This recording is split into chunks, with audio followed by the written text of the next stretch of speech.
News First at 4 continues.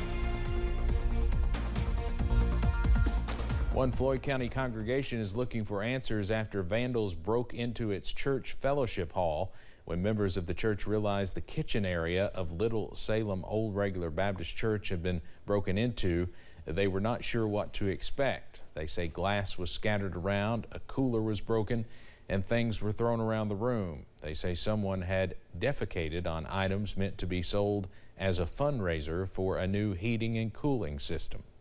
This church has helped so many people in this community, and chances are it's probably one of the people that we've helped that is probably one of the ones that broke into the church, which is the sad part. The church is still asking for the community's help to find the vandals. They're also hoping to find more ways to raise money for its needed upgrades, which now include a possible security system. Kentucky lawmakers are working to make a big change when it comes to prosecuting those who traffic controlled substances. Currently, those who traffic illegal narcotics that are later responsible for overdose-related deaths can be sentenced to a maximum of 5 to 10 years on charges of second-degree manslaughter. House Bill 388 seeks to prosecute drug dealers more harshly with charges of murder. Here in Eastern Kentucky, law enforcement officers say this bill will impact drug use and drug trafficking, but they are unsure of how it will be affected. It could go either way.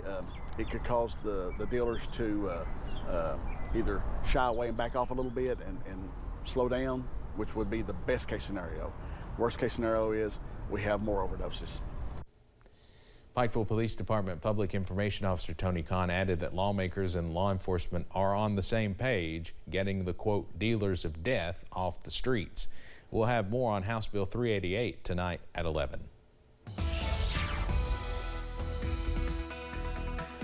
Plenty of sunshine in many places, but we're also watching a few downpours try to go up this afternoon all across the region. Here's the view from Buffalo Mountain in southern parts of Perry County. 77 now. The sun is out, but you can see some of those clouds trying to bubble up higher into the sky as we see those downpours. You can see, too, in Pikeville off in the distance, yeah, some of those downpours working on through.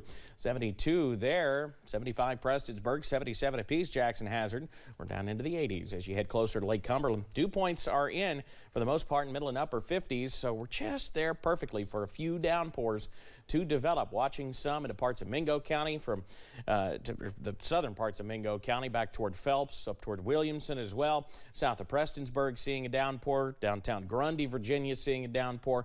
McDowell, Kentucky as well down into southern parts of Floyd County, and a downpour right on top of the Breathitt and Magoffin County line, and we'll continue to see these slowly work their way through the region as we head through the evening hours. You can see some of that development back up toward places like Beattyville and Irvin. So I don't think we're done with the downpours, but not everybody's going to see the rain. Your forecast first through the evening. Anything that does develop starts to diminish as we head into the overnight, and we're looking at temperatures only falling back into the 60s. Steve, I'll have the very latest on when we see a return to perhaps some more summer-like weather in a few minutes. All right, Evan, thank you. In Maryland, 3 teenagers are being charged as adults for an alleged murder plot on a school bus. They each face 16 charges for attempting to shoot a middle school student in the head. As Katie Lusso reports, the local state attorney says these charges should serve as a warning to others. We are not playing. This is not a game. Late Tuesday afternoon, Prince George's County State's Attorney Aisha Braveboy announced the indictments of 3 teens, 2 14-year-olds who were identified in court as Tyler Westry and Lawrence Hill Jr., and a 15-year-old, Caden Holland, who police originally identified as Baby K, all charged as adults with 16 charges, including attempted murder. The reason why they're charged as adults is because they're charged with offenses that carry life sentences. I'm putting my foot down. This office is standing firm and strong against crime committed by anyone, regardless of age. The 3 are accused of boarding a Prince George's County school bus in May and attacking a 14-year-old. Investigators say Holland tried to shoot the teen as the other 2 held him down before they all beat him and then took off. There was not 1 pull of the trigger. There were not 2 pulls of the trigger, 3. There was clear intent there. Everyone knew it, so everyone's being held accountable. A 4th teen, a 14-year-old girl who's accused of arranging the whole thing, has not been indicted yet, but according to Braveboy, she is also being charged as an adult. Even if you don't have the gun, you can be charged too. She says these indictments should come as a warning. To parents, talk to your children. Figure out where they are, who their friends are, what they're doing with their time. Because if they end up on my desk, I'm going to do my job.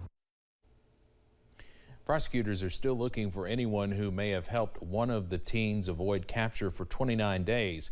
Meanwhile, the victim's mother says she's happy progress is being made in the case. She's raising money on GoFundMe to relocate her son for his safety.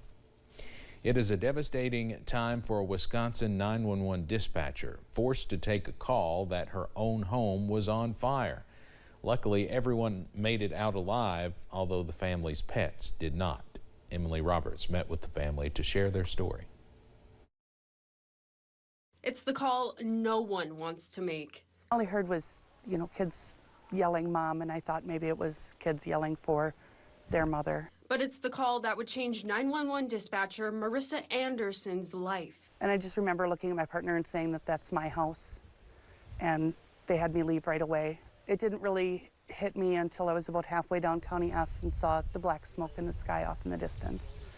And that's when I broke down. The Anderson's son, Landon, jumped into action after waking to the sound of glass breaking. He grabbed his sister and her friend from the family camper before waiting for first responders at the mailbox. Had they been up in her room, I don't know that they would have been able to make it out, because the hallway and everything was filled with smoke. Oh, that's about 10 loads of relief that right off the bat that we don't have to find a victim. The Anderson family is safe right now, but their beloved pets didn't make it. He's taken it really hard because he feels he could have gone back in to get the pets out. So my pets were like my children, and without them, I'm pretty lost right now. The Andersons have to start from scratch after losing pretty much everything apart from some pictures and the clothes on their backs. They started this GoFundMe to rebuild their lives. My son, he only has the pair of jeans he's got on right now.